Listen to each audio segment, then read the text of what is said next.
Denny JA, ada upaya gagalkan pencapresan Anies Baswedan, Nasdem harus berjuang mati-matian. Kemudian halnya dengan Pak Ganjar dan Pak Anies. Meskipun moncer elektabilitasnya, tapi dengan aturan 20% partai pengusung, ini akan jadi satu hal yang sulit untuk Pak Ganjar dan Pak Anies untuk masuk menjadi calon presiden maupun calon wakil presiden. Nasdem yang sementara ini mendapatkan 8% langsung anjlok melorot, ya.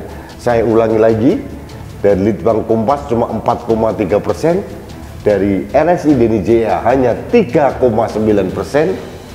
dari SMRC hanya 5,4%, dan paling jeblok dari Indeks Start 2,1%.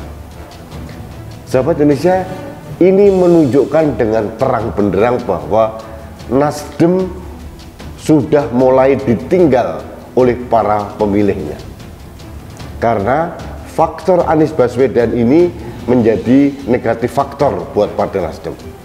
Seperti yang pernah saya sampaikan waktu itu, Anies Baswedan dan kelompoknya, termasuk geng-geng Petamburan atau kelompok-kelompok Islam garis keras, itu seperti minyak dan air dengan para pemilih Nasdem. Pemilih Nasdem mayoritas atau 99% adalah kaum nasionalis. Lucu, dari semua kontestan calon presiden di 2024 ini adalah Anies Baswedan. Sebagai catatan, Anies bulan Oktober ini akan habis masa jabatannya sebagai Gubernur DKI, yang berarti dia akan kehilangan panggung besar yang menaikkan namanya seperti sekarang ini. Karena itulah tim sukses Anies melakukan banyak manuver supaya nama Anies tetap tidak dilupakan.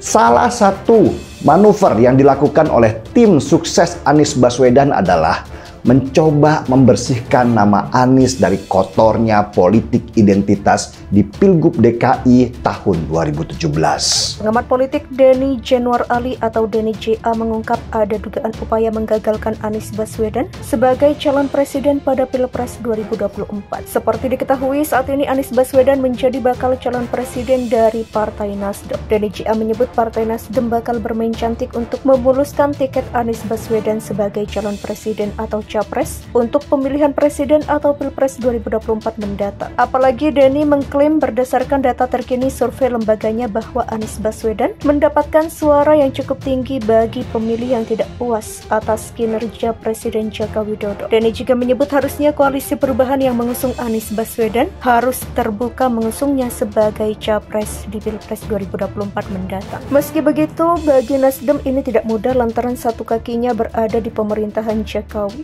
PKS, Demokrat, dan Nasdem secepatnya mengibarkan isu perubahan sebagai antitesa Jokowi di Pilpres 2024. Ini tidak mudah bagi Nasdem karena satu kakinya di pemerintahan. Jelas Denny JA. Lantas, ia menyebut faktornya adalah karena Nasdem bermain di dua kaki, tapi satu lagi sebagai non-pendukung di Pilpres 2024. Banyak dari kadernya ada yang jadi menteri. Satu desakan dialami Nasdem adalah tarikan dan desakan dari calon partai koalisi baru yang kian keras. Demikian jelasnya. Selain itu, ia bakal terus didesak keluar dari pemerintahan pada posisi yang sama atau kompetitif. Sambung Jayadi. Sebagai informasi, target populasi survei adalah warga negara Indonesia yang berusia 17 tahun ke atas atau sudah memiliki telepon, sekitar 83% dari populasi nasional. Pemilahan sampel dilakukan melalui metode Random Digit Dialing atau RDD. Dengan RDD sampel sebanyak 1.221 responden dipilih melalui proses pembangkitan nomor telepon secara acak, validasi, dan screening. Margin of error survei diperkirakan kurang lebih 2,9% pada tingkat kepercayaan 95%. Asumsi simple random sampling.